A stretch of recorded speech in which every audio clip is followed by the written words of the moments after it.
Hello everyone, this is Prem Sodhani coming up with the next round of our quiz section, and in this session we generally discuss some of the very important current affairs in question and answer format for especially prelims, right? So let's get started with 4th December's current affairs in question answer format. The first question is with reference to recently released public sector enterprises policy.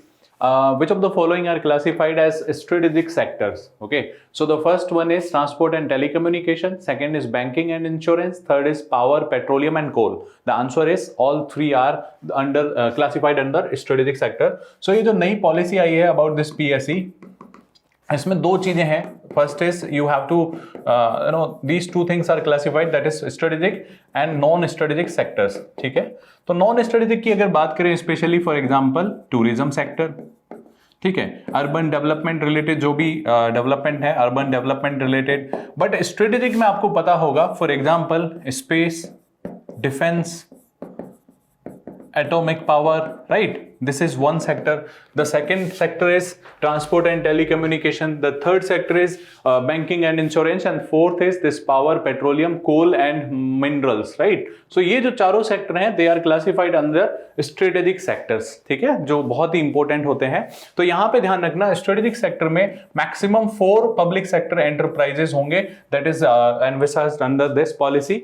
The second is जो strategic हमारे sectors हैं उसमें जैसे हमने देखा tourism है, urban development है, तो यहां पे डिपार्टमेंट ऑफ पब्लिक एंटरप्राइज क्या करेगा, आइडेंटिफाई करेगा टू दोज कंपनीज और to those public sector enterprises जो यहां पे या तो इनएफिशिएंट है या फिर यहां पे they are suppose to be privatize या स्ट्रेटेजिक उनमें इन्वेस्टमेंट कराना है, तो ये सारा आइडेंटिफाई करेगा. इसके बाद जो आइडेंटिफाई करेंगे उसको रिकमेंड किया जाएगा डीपम को, that is department of investment and public asset management, और फिर फाइनली कैबिनेट जो अप्रूवल मिलेगी तो उसे हम प्राइवेटाइजेशन या फिर स्ट्रेटेजिक डिसइन्वेस्टमेंट करना होगा तो वो सब कर सकते हैं. That is about the new policy. तो ध्यान रखना स्ट्रेटेजिक सेक्टर में ये चारों ही सेक्टर हैं. ठीक है, that is space, defence, atomic energy, transport, telecommunication, banking, insurance, power, petroleum, coal and mineral related जो भी एक्टिविटीज हैं. Okay, so this is question number 1. Now we come to the question number 2, that is related to the with reference to Khadi and Village Industries Commission, that is KVIC. आपको statement दिए हुए हैं. It is an apex organization under Ministry of Commerce and Industry. The second is it is a statutory body, and the third is one of its social objective is to provide employment. तो अगर आप देखेंगे तो first statement is wrong because ये ministry of MSME के अंदर आता है, तो ध्यान रखना दिस इज रॉन्ग वन. अगर आप इसको एलिमिनेट करेंगे तो आपके पास ऑप्शन शायद एक ही बचता है, that is 2 and 3 only. But let me discuss here about this KVIC. KVIC was made by KVIC Act of 1956. ठीक है, ध्यान रखना. सेकंड जो है इससे ये एक्ट से आई है, इसीलिए ये क्या है, स्टेट्यूटरी बॉडी है, that is true. The second statement is true, that is statutory body. इसके जो एम थे वो एम अगर आप देखेंगे जो हमने एम रखे हैं, फॉर एग्जाम्पल सोशल सेक्टर में अगर देखेंगे so social aim is to provide employment opportunities. ठीक है, एम्प्लॉयमेंट अपॉर्चुनिटीज. अगर इकोनॉमिक एम देखेंगे आप, इकोनॉमिकली क्या करेंगे, तो इकोनॉमिक एम में इसके पास है to produce saleable products specially. ठीक है, जो सेलेबल प्रोडक्ट्स होते हैं उसका प्रोडक्शन करना है, saleable products. And then finally अगर आप देखेंगे जो वाइड ऑब्जेक्टिव क्या है, the wide objective is to enhance the confidence of specially poors, या फिर यूं कहें जो रूरल सेक्टर है हमारा, वहां पे उन लोगों के साथ काम करना एंड उनके जो कॉन्फिडेंस है उसको बूस्ट करना, एम्प्लॉयमेंट अपॉर्चुनिटीज प्रोवाइड कराना, जो प्रोडक्शन कर रहे हैं ऑफ सेलेबल प्रोडक्ट्स उसको एनहांस करना. सो this is all about KVIC. तो दूसरा ऑप्शन सही है and third option is also true. The answer would be 2 and 3 only. Elimination से भी हो गया था, but you should know about the KVIC and that is all about this one. Now we come to the next question, that is Dam Safety Bill 2019. बहुत important है, just now that has been passed by the राज्य सभा. So इसमें है the first statement is National Committee on Dam Safety will ensure the nationwide implementation of dam safety policies and standards. The second is there is provision for an emergency flood warning system. है ना, to address the safety concerns of downstream habitants, and India is the third largest dam owning nation in the world after China and USA. तो ध्यान रखना इसमें पहला statement जो है, that is national committee on dam safety, this is not true. Let me discuss here about this provision of this bill.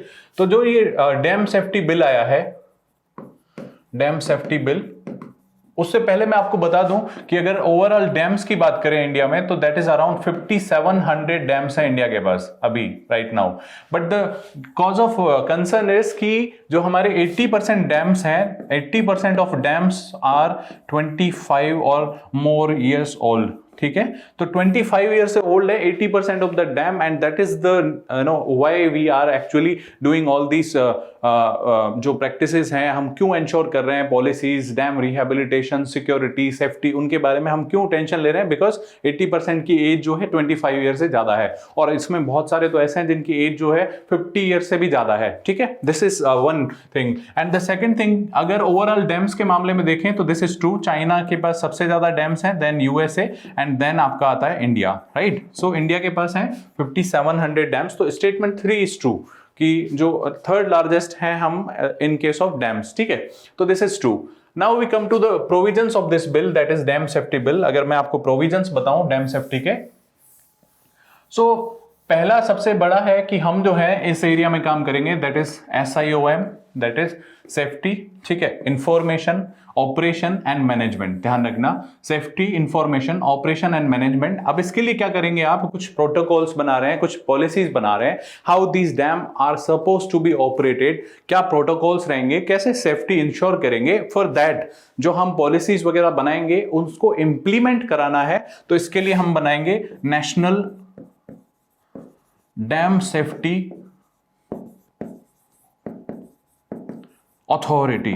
ठीक है, सो M क्या होगा इसका, ध्यान रखना, to implement the protocols and policies specially related to the this bill. ठीक है, जो हम इसके अंडर में बना रहे हैं उन सबका इंप्लीमेंटेशन ये देखेगी national dam safety authority. So यहां पे दिया हुआ है national committee on dam safety, that is not true, ध्यान रखना। This statement 1 is false 1। तो अगर आप 1 को एलिमिनेट करेंगे, यू आर लेफ्ट विद अगर थर्ड आपका सही है तो थर्ड दोनों में ऑप्शन अभी अवेलेबल है, सेकंड को चेक करते हैं। अब हम बात करते हैं, एक तो ये बॉडी बनाएंगे हम, ठीक है, अपेक्स लेवल पे to implement the provisions. Second हम बनाएंगे national committee on dam safety, this is national committee on dam safety, and एक बनाएंगे state committee on dam safety. ठीक है, स्टेट कमेटी। तो इन कमिटीज का काम क्या होगा, these committees will recommend to the government कैसे हम पॉलिसीज बना सकते हैं, and they also ensure the uniform policies और uniform protocols for dam rehabilitation and for the dam safety. ठीक है, तो ध्यान रखना, they are of recommendatory nature, and इनका काम क्या है, यूनिफॉर्म पॉलिसी मेकिंग को एंश्योर करना, कैसे पॉलिसीज बनाई जा सकती हैं उस पर इनपुट देना। ठीक है, that is the work of this national committee on dam safety, not the implementation.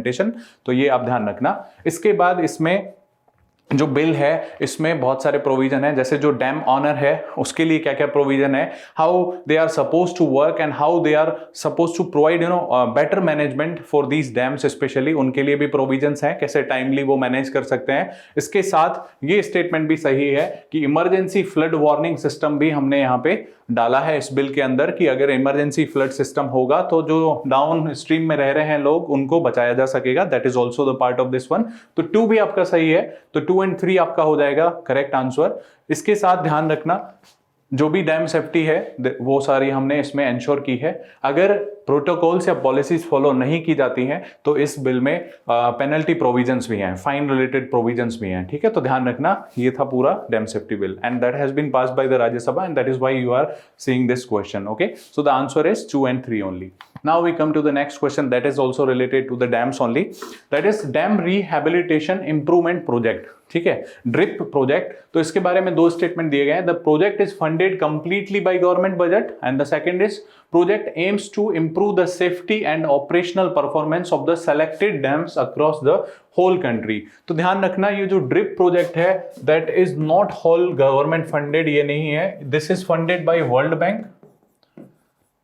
Bank and AIIB, that is Asian investment and infrastructure bank. ठीक है, ध्यान रखना, वर्ल्ड बैंक फंडेड है, मेजरली वर्ल्ड बैंक का इसमें कंट्रीब्यूशन है। So this statement is wrong, that is not true, 1 is wrong. The second is true, the aim of this dam rehabilitation and improvement project क्या है कि जो India में selected dams हैं उनमें उनके रिलेटेड इंफॉर्मेशन जुटाना, कैसे उनकी सेफ्टी को इंश्योर किया जा सकता है, कैसे वहाँ के लोग हैं या फिर वो जो डैम है उनको रिहेबिलिटेट करना है, वो सब जो चीज़ें हैं इसमें आती हैं ड्रिप प्रोजेक्ट में। तो अभी phase 2 and phase 3 under this drip project जो है उसको कैबिनेट ने अप्रूव किया है, गवर्नमेंट ने अप्रूव किया है, और इसमें कुछ डैम्स को ही सिलेक्टेड किया जाता है, सारे डैम्स इंडिया के इसके अंडर नहीं आते हैं, ये ध्यान रखना। तो that statement 2 is correct one कि हम सारे डैम्स को नहीं लेते, सेलेक्टेड डैम्स को ही हम इसके अंडर लाते हैं, ठीक है। तो this is about the drip project.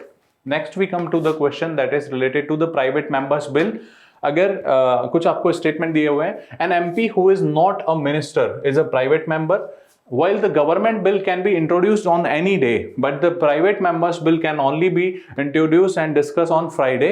ये दोनों ही सही हैं, both of them are true। आपको आइडेंटिफाई करना है इनकरेक्ट, तो इनमें से कोई भी इनकरेक्ट नहीं है, ध्यान रखना ये ऑप्शंस आपके गलत हैं, that is D only, neither 1 nor 2 are incorrect, both of them are correct one. अब प्राइवेट मेंबर होता क्या है? दो तरह के मेंबर होते हैं पार्लियामेंट में या फिर स्टेट लेजिस्लेचर में, that is private member and public member. Public member is the minister, जो गवर्नमेंट का मिनिस्टर है, that is known as public member. Private other than minister कोई भी मेंबर होता है उसको प्राइवेट मेंबर कहा जाता है। अब आपने इसका रेफरेंस कहां देखा होगा? रेफरेंस आपने देखा होगा जब आप बात करते हैं ऑर्डिनरी बिल की, ऑर्डिनरी बिल की, या फिर जब आप बात करते हैं मनी बिल की, ठीक है। तो ऑर्डिनरी बिल में आपने पढ़ा होगा कि that can be introduced by both public as well as private member, कोई भी इंट्रोड्यूस कर सकता है, and that can also be introduce in Lok Sabha और इन राज्यसभा। आपने ये देखा होगा, यानी कि पब्लिक मेंबर यानी कोई मिनिस्टर भी इस बिल को प्रपोज कर सकता है, या फिर कोई जो मिनिस्टर नहीं है, सिंपल मेंबर है, दैट इज प्राइवेट मेंबर, वो भी इसको प्रपोज कर सकता है, चाहे वो लोकसभा में करें चाहे राज्यसभा में, दोनों में कर सकते हैं। But in case of money bill आपने पढ़ा होगा कि that is to be proposed and to be kept in the house of Lok Sabha only. Number 1, तो ये सिर्फ और सिर्फ लोकसभा में रखा जाएगा।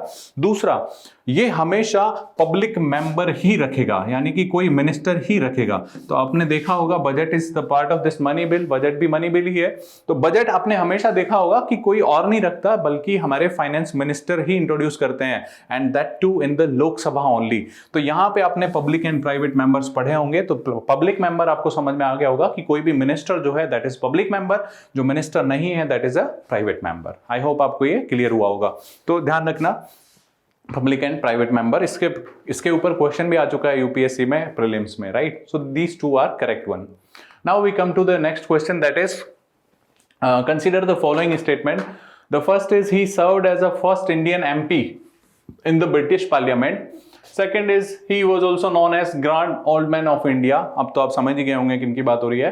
Then he was the founder of London India society, and the final is he acted as a mentor to Gopal Krishna Gokhale. तो ये कौन है जिसके बारे में ये स्टेटमेंट दिए गए हैं?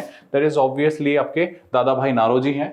तो Dadabhai Naoroji was the first Indian MP in British parliament, ध्यान रखना, and he always protected and he always worked for the Indian interest, ठीक है। तो चाहे वो सिविल सर्विसेज में रिफॉर्म्स की बात करें तो ये वहां पे बहुत अपना अच्छे से पक्ष रखते हैं, तो this is true. The second is इनको ग्रैंड ओल्ड मैन कहा जाता था, ये भी सही है। इसके बाद आपने ड्रेन ऑफ वेल्थ थ्योरी पढ़ी होगी, ठीक है।